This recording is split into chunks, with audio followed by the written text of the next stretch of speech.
ucciso sulla Pontebana, indagata per omicidio stradale l'infermiera 44enne che aveva dato l'allarme. Sarebbe stata lei a travolgere il ragazzo già a terra. Domani sarà ascoltata dal pubblico ministero. Le prime parole della donna al suo avvocato: c'era un'altra auto prima della mia, ha fatto una manovra di emergenza e io sono stata costretta a fare la stessa cosa, la ruota si è sgonfiata urtando il muretto del distributore.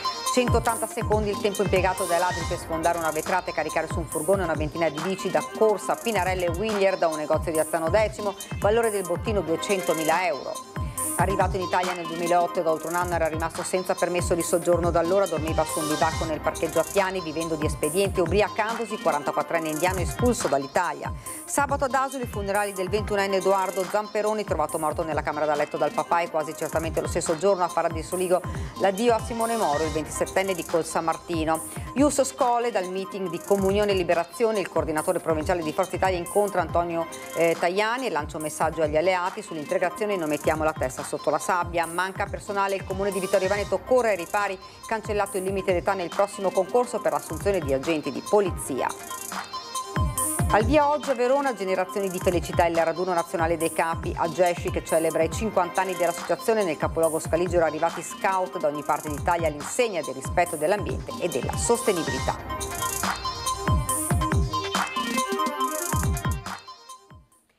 Buonasera, ben ritrovati dalla redazione di Treviso. Questi i titoli: la cronaca in primo piano con la svolta nel giallo del 18enne travolto ucciso sulla Pontebana. L'infermiera dovrà rispondere di omicidio stradale. Domani mattina sarà ascoltata dal pubblico ministero. L'avvocato della donna: non è stata lei ad investirla, ha fatto una manovra di emergenza per evitarlo.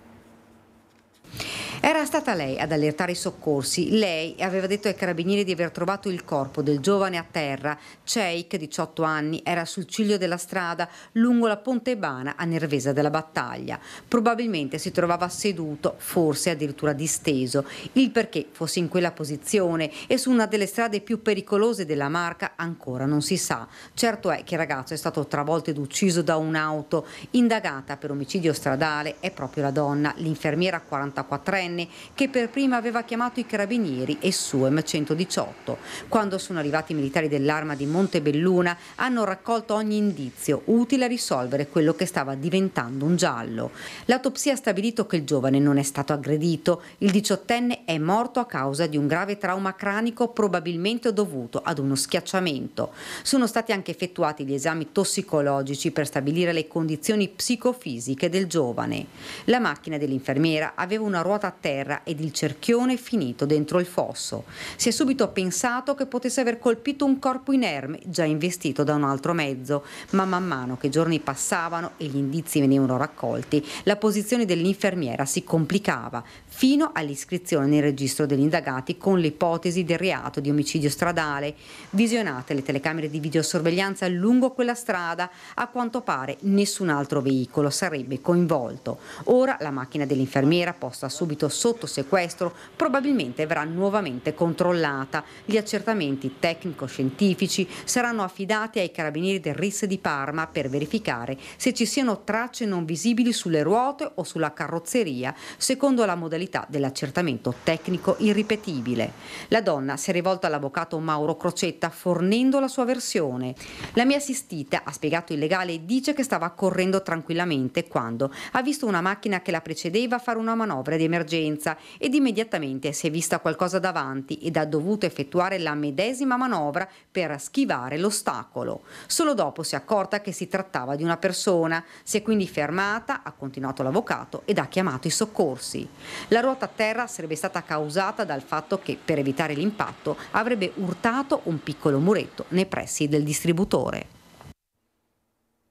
180 secondi il tempo impiegato dai ladri per sfondare una vetrata, rubare e caricare su un furgone una ventina di bici da Corsa, Pinarello e Willier da un negozio a Tezzo di Azzano Decimo, valore del bottino che supera i 200.000 euro. 3:20 è scattato l'allarme, siamo corsi qua immediatamente dopo i 5-6 minuti, tempo di arrivare, ma c'erano già qua le forze dell'ordine che ringrazio. E niente, il danno era stato fatto.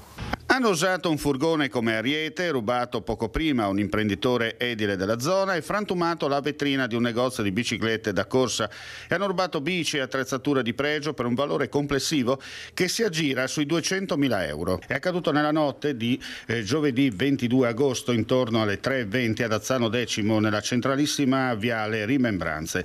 Secondo una prima ricostruzione ricavata dai filmati registrati dalle telecamere di videosorveglianza e dalle testimonianze e dei vicini dell'area del furto, alcune persone con il volto travisato, dopo aver lanciato il veicolo commerciale rubato precedentemente a un imprenditore edile contro le vetrate, si sono introdotte nel negozio e hanno portato via 15 biciclette di marca Pinarello e Villiers, fuggendo subito dopo. L'azione è avvenuta nell'arco, pensate, di meno di 3 minuti.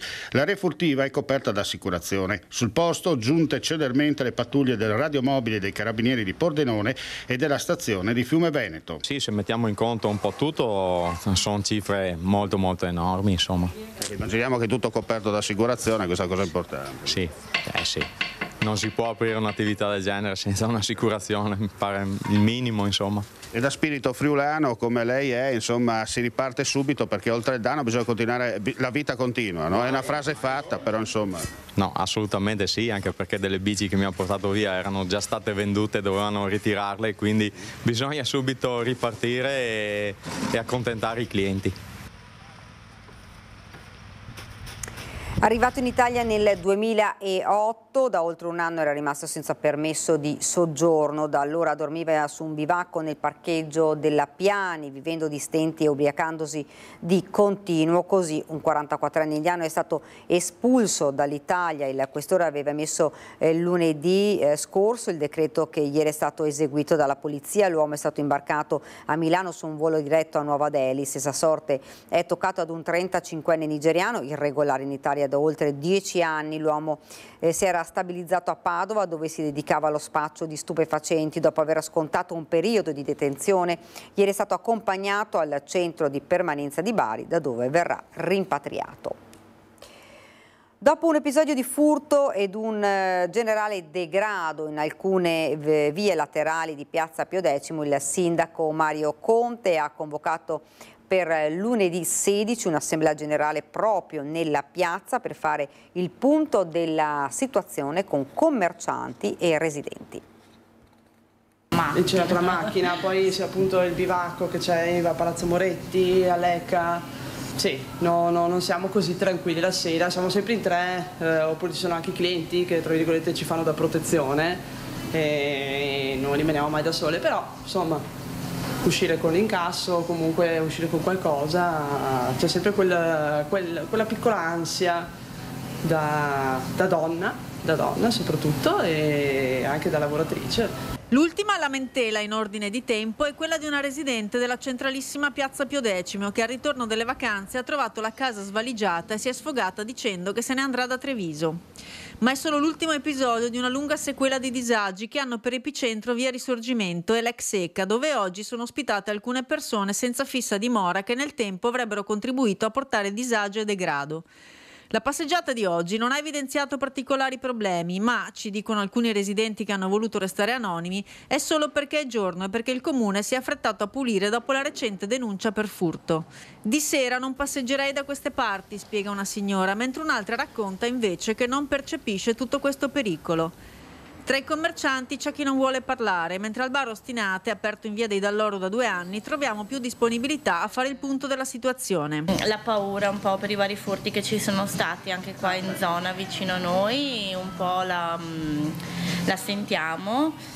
E la sera quando chiudiamo comunque presto durante la settimana alle 10 e durante il weekend a mezzanotte. Abbiamo sempre un po' di ansia se siamo da sole, controlliamo 2 volte che tutto sia chiuso, che l'allarme sia inserito correttamente.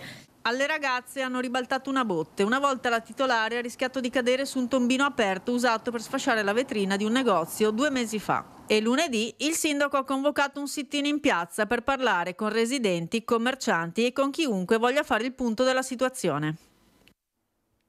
Continuiamo con la cronaca, lo cercano per notificargli una multa, in giardino trovano 3 piante di marijuana, il bilancio dei controlli antidroga dei carabinieri. Si sono recati a San Veneziano a casa di un 30enne per notificargli una multa per un'infrazione al codice della strada, ma l'occhio attento dei carabinieri è stato attratto da alcuni arbusti sospetti in giardino, rivelatisi poi effettivamente 3 piante di marijuana. Nell'abitazione del giovane sono stati trovati sequestrati anche 2 barattoli di vetro contenenti altri 75 grammi di marijuana. L'uomo è stato segnalato alla prefettura. Nell'ambito dei controlli antidroga dei carabinieri nelle ultime ore, da segnalare la denuncia di un 21enne a Cordignano, in un parco pubblico, trovato in possesso di alcune dosi di hashish, marijuana ed un bilancino di precisione, mentre a Crocetta del Montello è stato denunciato un 30enne di origini marocchine che alla vista dei militari ha cercato di lanciare sotto una siepe un panetto di circa 30 grammi di hashish. La droga è stata recuperata e sequestrata. 2 giovani vite spezzate da un malore improvviso, stesso giorno l'addio. L'ultimo saluto a Edoardo Zamperoni, 22 anni, da compiere il prossimo settembre, è stato fissato per sabato alle 10 nella cattedrale di Asolo, dove il ragazzo viveva con i genitori, un fratello ed una sorella. E molto probabilmente sempre sabato, ma l'orario verrà fissato nelle prossime ore, verrà celebrato il funerale di Simone Moro, 27 anni, morto in seguito ad un malore mentre si trovava in auto di ritorno da un'escursione. La cerimonia nella chiesa di Fara di Soligo, dove domani sera alle 19:30 verrà recitato il rosario. Caso maggioranza IRAP, il 28 agosto previsto il faccia a faccia tra l'assessore regionale al bilancio Calzavara e Fratelli d'Italia per discutere della decisione che ha lasciato perplessi i meloniani, ma chiedere un confronto di maggioranza, e anche Forza Italia da subito critica con il provvedimento. A parlare oggi con una nota è la capogruppo degli Azzurri in Consiglio regionale Elisa Venturini. Il tema dell'aumento IRAP e più in generale della fiscalità regionale è certamente molto importante. Io penso che anche Forza Italia abbia necessità di chiedere chiarimenti. Forza Italia non è presente in giunta e anche per questo un momento di confronto con i consiglieri io penso sia indispensabile, conclude Venturini. Ius Scholae, il tema della cittadinanza agli immigrati torna d'attualità anche nella Marca dopo l'apertura di Forza Italia a livello nazionale. Viaggio oggi a Rimini del segretario provinciale Fabio Chiesse per incontrare il numero 1 degli Azzurri, Antonio Tajani. Viaggio a Rimini per il segretario provinciale di Forza Italia Fabio Chiesse per partecipare ad alcuni incontri organizzati all'interno del meeting di Comunione e Liberazione, in particolare con il segretario nazionale Antonio Tajani per fare il punto della situazione e soprattutto degli equilibri politici da tenere con gli alleati in tema di cittadinanza agli immigrati da concedere dopo un percorso di studi e relativi esami. È quello che tutti definiscono come Ius Scholae e che Forza Italia ha riportato alla ribalta nei giorni scorsi con il sostegno dell'intero schieramento di centrosinistra e che oggi proprio al meeting di Rimini ha ottenuto l'appoggio anche della CISL. Soddisfazione del segretario al termine dell'incontro. Mi ha fatto piacere sentire da lui la declinazione dello Ius Scholae, la possibilità per chi impara l'italiano, per chi ha fatto il ciclo di studi, per chi vuole conoscere il nostro paese e amare le nostre tradizioni, di aprire un ragionamento. Questo va fatto, un ragionamento importante, non bisogna parlare per slogan, bisogna rendersi conto che certi argomenti vanno affrontati in maniera seria e chiara. Quindi avanti tutta anche nel Trevigiano, nonostante le avversità, anche nella Marca, di Lega e Fratelli d'Italia, ai quali Chiesse manda però da Rimini un chiaro messaggio avallato dalla segreteria nazionale. Non dobbiamo mettere la testa sotto la sabbia, però dobbiamo essere seri e coerenti con le nostre tradizioni, con il nostro passato e con l'idea di futuro che vogliamo. L'idea di futuro va costruita anche insieme alle parti sociali. Siamo contenti dell'apertura della CISL, però ripeto, non è nulla di definito, ma un modo per affrontare un tema caldo in maniera seria. Ed ora invece ci spostiamo a Vittorio Veneto. Manca personale ed il comune corre ai ripari, cancellato il limite di età nel prossimo concorso per l'assunzione di agenti di polizia locale.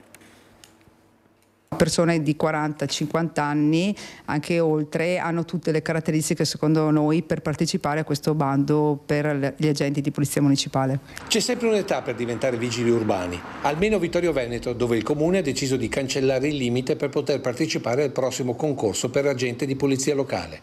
Non occorre più insomma essere sotto i 37 anni, mentre rimangono gli altri requisiti. Le prove sono sempre le stesse, anche perché dobbiamo rispettare il regolamento nazionale rispetto all'assunzione del personale e quindi ci sarà una prova fisica che però insomma abbastanza facile, una persona allenata riesce a superarla, poi una prova scritta e una prova orale e quindi ci sarà una commissione che vaglierà queste caratteristiche delle persone. Una scelta obbligata per il sindaco, visto che i giovani sarebbero poco interessati alla carriera di agente di polizia locale. I giovani oggigiorno fanno difficoltà ad accedere a questa professione, anche se ripeto è una professione molto qualificante e anche gratificante. È vero che ci sono orari di servizio magari che vanno fuori nel serale e quindi anche la domenica, i festivi, cioè è abbastanza impegnativo, però è gratificante. Quindi io penso che anche i ragazzi che escono dalle nostre scuole superiori, anche di seconda generazione che arrivano insomma con famiglie alle spalle di provenienza extracomunitaria, sia una professione appetibile anche per loro, ecco. Da qui anche l'idea di rendere la polizia locale anche multietnica. Abbiamo visto anche la realtà del comune di Venezia e Mestre, dove appunto all'interno del loro corpo di polizia municipale hanno delle persone che hanno una visione un po' più ampia a livello culturale, quindi sarebbe interessante che anche qui da noi ci fosse l'occasione di poter assumere delle persone che arrivano anche con una formazione culturale diversa rispetto alla nostra. Ma il sindaco va oltre, puntando anche ad una migliore retribuzione pur di rimpolpare le fila della polizia locale. Vorremmo anche provare a dare qualche incentivo in più rispetto a delle progettualità che possono essere fatte dal corpo polizia municipale. Ieri sera abbiamo avuto 5-6 pattuglie fuori per quanto riguarda la sagra, i festeggiamenti di Sant'Augusta, e io penso che sia anche doveroso riconoscere, oltre ai straordinari, anche una certa riconoscenza per quanto riguarda il loro servizio, che lo fanno sempre in modo molto accurato e con tanta passione. Ed ora andiamo a Verona perché al via oggi Generazioni di Felicità, il raduno nazionale dei capi a Gesci che celebra i 50 anni dell'associazione. Nel capoluogo scaligero sono in arrivo scout da ogni parte d'Italia all'insegna del rispetto dell'ambiente e della sostenibilità, moltissimi anche dalla Marca. Da dove siete? Io di Torino. E tu? Io di Trento. Vi siete riviste? No, in realtà ci siamo incontrate a Padova sul treno. E quindi avete fatto un po' di strada insieme già? Sì. È uno spirito scout questo? Assolutamente sì, la strada è l'emblema dello spirito scout, quindi sì. Si sono conosciute in treno e stanno per incamminarsi, ognuna con il proprio gruppo di riferimento, verso Villa Buria, il campeggio di Borgo Roma, dove 18.000 scout si accamperanno per 3 notti durante la Route Nazionale 2024 che celebra i 50 anni dalla nascita della Gesci. In stazione a Verona, zaino in spalla, fazzolettone attorno al collo, la prima accoglienza di chi, e lo hanno fatto 8 su 10 tra i partecipanti, ha scelto il treno per arrivare da tutta Italia all'insegna della sostenibilità. Questa giovane arriva da Trento. Ho colto questa proposta con molto entusiasmo, anche se comunque non distava tanta strada per arrivare qui, ma ci sembrava bello aderire alla scelta e anche ai valori dello scoutismo per lasciare il mondo un po' migliore di come l'abbiamo trovato. Di dove siete? Roma 128, gruppo di Roma vicino alla parrocchia San Filippo Neri e San Lino. Che cosa vi aspettate da queste giornate di felicità? Sicuramente tanti incontri, esperienze nuove, conoscenze nuove. Sarà qualcosa di super positivo. Perché si sceglie di diventare scout? Io credo che uno non faccia gli scout, ma uno è scout. Quindi quando tu scegli di diventare capo testimoni tanti valori dello scoutismo, che sono valori universali, quindi cristiani, ma della vita quotidiana e comunitaria, quindi un po' essere capo scout vuol dire anche un po' testimoniarli e portarli nella quotidianità. Ad accogliere i capi scout in stazione Il Masci, il gruppo adulti, operativo a Verona già da lunedì. Noi siamo qui per accoglierli, per dare indicazioni, appunto per dare le prime informazioni e poi loro si avviano ai loro sottocampi. Generazioni di felicità è proprio, io l'ho vissuto da bambino fino ad oggi, si genera felicità vivendo lo scautismo. Lo scautismo è conosciuto per i bambini o i grandi in pantaloncini corti che dormono in tenda, fanno altre miliardi di cose che li rendono partecipi di questo mondo. Una 4 giorni in cammino fatta di incontri, tavole rotonde, festa, momenti di servizio, quella che partirà stasera, e nel rispetto della scelta sostenibile anche il menù dalla colazione alla cena sarà vegetariano. E il menù vegetariano vi spaventa? No, siamo pronti a tutto. Un pochetto, un pochino, però siamo propositivi. Dunque l'apertura questa sera con il tradizionale alzabandiera scout, la chiusura domenica con la messa celebrata dal cardinale Zuppi, presidente del CEI. Il raduno nazionale sarà un'occasione per riflettere su 2 pilastri della GESCI, la relazione e il rispetto del creato. 18.000 capi che arrivano da tutta Italia, Verona diventa davvero la capitale dello scautismo in questi giorni, ma uno scautismo che ha tanto ancora da dire. Sì, uno scautismo che ha molto da dire, uno scautismo che non si presenta qui a Verona per festeggiare semplicemente un compleanno, quindi un'importante ricorrenza, ma uno scautismo che rilancia la propria proposta educativa, il proprio rapporto coi territori, il proprio metodo educativo dei giovani e delle giovani generazioni per i prossimi 50 anni e non solo. Un villaggio pronto a colorarsi con i volti dei 18.000 capi scout, quello aperto in Villa Buri a Verona, il cuore della route nazionale AGESCI 2024, con il grande campo di 250.000 metri quadrati allestito in Borgo Roma.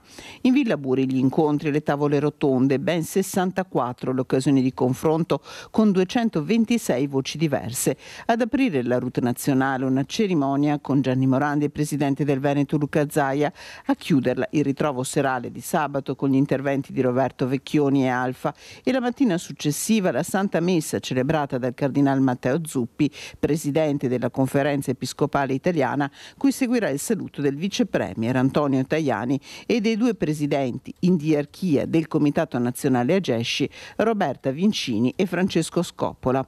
Una festa che non vuole solo celebrare i 50 anni di AGESCI, ma guarda avanti. Un bilancio che parte dalla grande scelta profetica di 50 anni fa, in cui uomini e donne hanno iniziato a camminare insieme, in una scelta che oggi può sembrare banale, che però ha molto di un valore profetico, e collocare sempre di più nei prossimi 50 anni la nostra associazione come un'associazione politica, cioè che si prende cura delle fragilità dei territori e che si impegna, rimboccandosi le maniche con un'immagine a noi molto cara, per renderli migliori, per aiutare le persone a vivere in un mondo che sia migliore.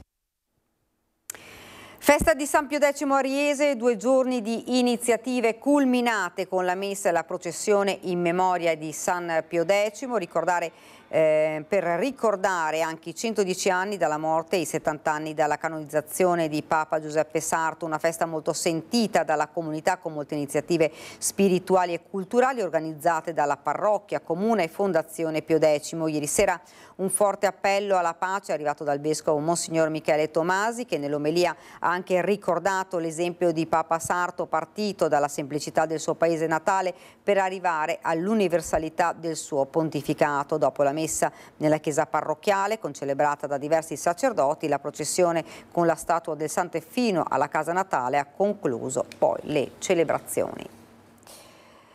Spettacolari foghi di Sant'Augusta ieri sera nonostante il maltempo, una macchina organizzativa perfetta con 104 volontari, 15 vigili della polizia locale, 30 veicoli della protezione civile con ambulanze e una squadra dei vigili del fuoco.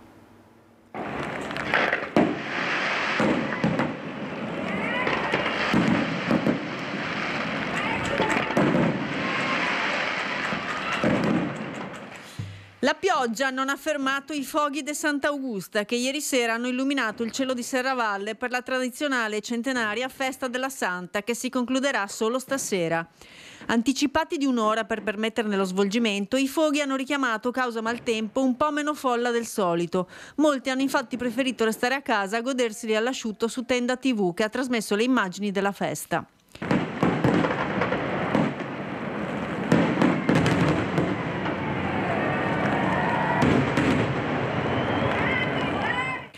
Erano comunque quasi in 30.000 i partecipanti che hanno potuto assistere ad oltre 40 minuti di puro divertimento pirotecnico, che hanno coronato eventi religiosi, artistici e sociali coordinati dal Comitato Festeggiamenti di Sant'Augusta, un evento che si perde nella notte dei tempi e che celebra la sfortunata vita della santa, martirizzata e uccisa dal padre.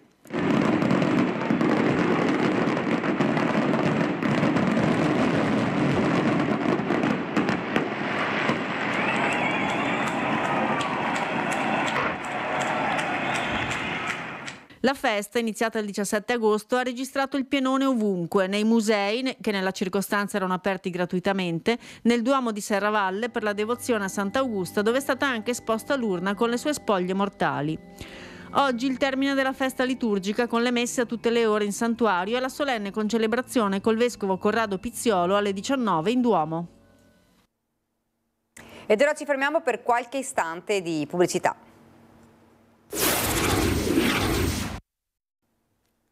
Rieccoci nuovamente in studio e siamo alla nostra pagina da Belluno e provincia.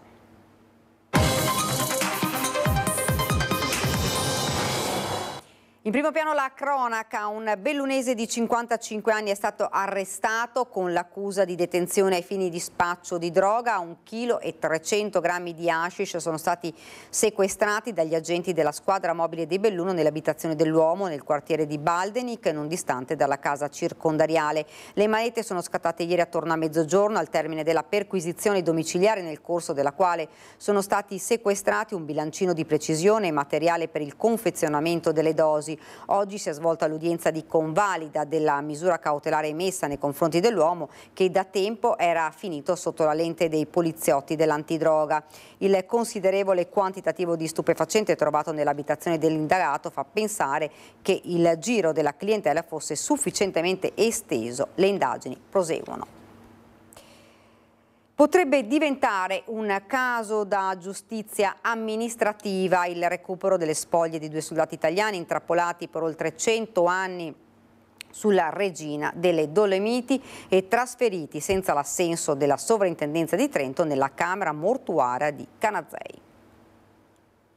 Il ritrovamento è stato fatto da un dipendente della società Marmolada delle Funivie, che andava a controllare per il recupero di teli. Sono i teli che protegge la neve. Racconta così Attilio Bressana, vice direttore del Museo della Grande Guerra di Punta Serauta, il più alto d'Europa, a 3.000 metri di quota, la circostanza del ritrovamento delle spoglie di 2 soldati italiani caduti in una delle sanguinose battaglie che si consumarono contro l'esercito austro-ungarico tra il 1915 e il 1918. A fare la scoperta un dipendente della Marmolada Funivie tra Cima 11 e la catena del Serauta, dove sono posizionati i teloni che proteggono il ghiacciaio della Marmolada. Subito mi ha avvertito me. E io il giorno dopo, subito ho avvertito i carabinieri di Canazzei e il giorno dopo mi sono recato sul posto e per tempo è arrivata la Guardia di Finanza del Soccorso Alpino e Passarolle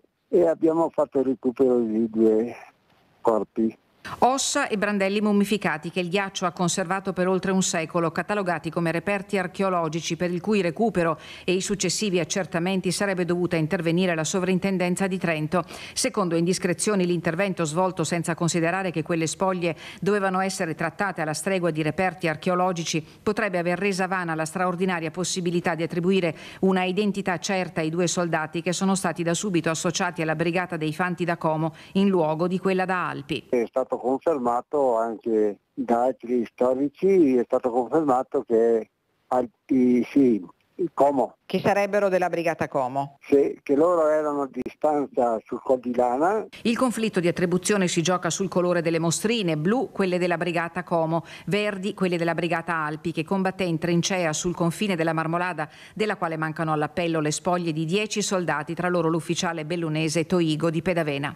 Le spoglie sono state trasferite nella camera mortuaria del cimitero trentino di Canazzei e al termine degli accertamenti su disposizioni di onor caduti di Roma potrebbero essere trasferite al Sacrario dell'Aiten ad Asiago, anche se il vice direttore del Museo Serauta sta lavorando per altra degna sepoltura sul Col di Lana. Tento di fare la possibilità di seppellirli nel cimitero militare di Salesei, del Col di Lana. I tempi per il collocamento delle spoglie dei 2 soldati al momento sono ignoti e certo dipenderà anche dalla risoluzione del conflitto di attribuzione di competenze per il quale la battaglia potrebbe trasferirsi nelle aule della giustizia amministrativa.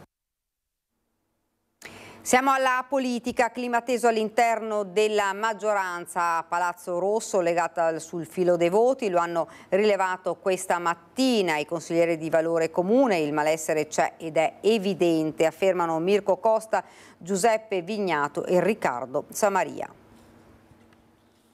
Chi cerca spazio all'interno della Giunta, che segnala oggi il consigliere Perale via social, nel sito ufficiale del Comune risulta in aggiornamento. Chi è deluso ma accetta obtorto collo di stare zitto e allineato. Che il clima sia teso fra i consiglieri della maggioranza che amministra il Comune di Belluno è noto e non da tempi recenti, ma oggi, dopo la rinascita del gruppo Patto per Belluno dalle ceneri di Noi con Oscar, con Sandra Mella e Celeste Balcon, e l'esordio di Forza Italia con i neoacquisiti Francesco Lagru e Roberto Ferro, un'assenza in Consiglio comunale, anche solo per andare alla toilette, potrebbe costare cara. È una maggioranza che scricchiola, di fatto con 4 consiglieri che prendono le distanze, è una maggioranza che a volte si può trovare nella difficoltà di garantire il voto per continuare il proprio lavoro. Valore Comune ha anticipato oggi i testi delle interrogazioni che saranno presentate al Consiglio Comunale del 30 agosto. Su tutte c'è la questione del clochard bellunese, senza dubbio problema di difficile soluzione, affermano i consiglieri del gruppo di opposizione, che spiegano come si è visto per i profughi ucraini e per i migranti questa amministrazione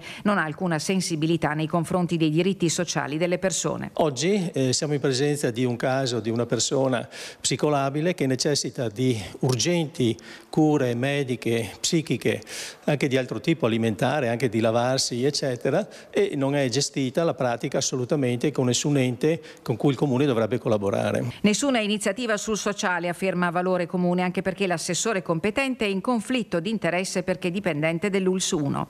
Sotto la lente anche l'operato dell'assessore ai fondi europei e all'attuazione del programma Simonetta Buttignon. Quali risultati ha portato? Chiedono i consiglieri Costa, Vignato e Samaria. L'elenco delle cose che non vanno è lungo. In aula consigliare si chiederà conto della vicenda delle 2 casette di via Praloranna a Cavarzano, perché dopo 6 mesi di inerzia i residenti della zona ritengono che la situazione non sia più tollerabile, e della revisione dello statuto della Fondazione Teatri. Non si capisce se non c'è prospettiva per quello che era la fondazione o se è tenuto ancora tutto segreto. La sintesi è corale: se si vuole dare un compenso al presidente o nominare un direttore artistico, lo si dica, senza indugi né sotterfugi. È definito un evento di straordinaria rilevanza culturale la mostra fotografica ospitata a Lorenzago nella sala esposizioni del municipio. Si tratta delle immagini delle più importanti opere realizzate da Chris e Jean-Claude, noti in tutto il mondo per i loro progetti che hanno incorniciato le isole della Baia Biscayne a Miami, la barricata che a Parigi bloccò Rio Visconti in risposta alla costruzione del muro di Berlino, e per arrivare in Italia la passerella galleggiante sul lago d'Iseo che richiamò oltre 1 milione di visitatori nel 2016. L'iniziativa, la seconda in Italia dopo Assisi, è patrocinata dal Consiglio regionale Veneto con la provincia di Belluno, la magnifica comunità di Cadore, il comune di Lorenzago con la locale Proloco, e sarà visitabile gratuitamente fino al prossimo 8 settembre. E questa era la nostra ultima notizia, grazie davvero per averci seguito e arrivederci.